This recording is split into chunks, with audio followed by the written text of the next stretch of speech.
আমার কাছে খুব আশ্চর্যের এবং খুব দুর্ভাগ্যজনক মনে হয়েছে যে রাজ্য সরকার তার নগর উন্নয়ন দপ্তর থেকে একটা ফরমান জারি করেছে কি জল কর। মোগল আমলে যেটা ছিল জিজিয়া কর, মোগল আমলে ছিল সেটা, ইংরেজ আমলে ছিল নীলকর, আর এখানে হলো ভ্যারাইটিস কর, বিভিন্ন রকমের কর হলো বিপ্লব অ্যান্ড কোম্পানির সরকার। আমার কাছে খুব খারাপ লেগেছে।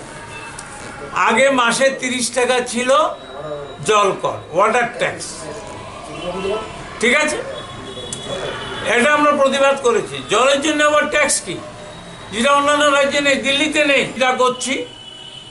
এবং এই সমস্ত জনবিরোধী সিদ্ধান্তের জন্য আমি এই সরকারের এই নীতির জন্য ধিক্কার জানাচ্ছি, কন্ডেম করছি এটা। এবং কি হচ্ছে, অন্তর্দয় তো বেশি নেই, তারা 50 টাকা, আর বিপিএল হলো 100 টাকা দিতে হবে পার মান্থ। তাইলে একটা ফ্যামিলি, অনেকে এখন চাকরি নেই, বাকরি নেই, এই সরকারের আমলে রোজগার নেই, কিচ্ছু নেই।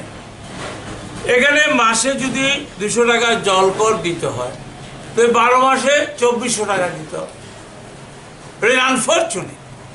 আমি দাবি রাখছি যে এই সরকার অনতি বিলম্বে এই ধরনের জনবিরোধী এই যে জল করের যে বৃদ্ধি হয়েছে, এই যে সার্কুলার কালা আইন, সেটা তুলে নেওয়ার জন্য আমি দাবি রাখছি।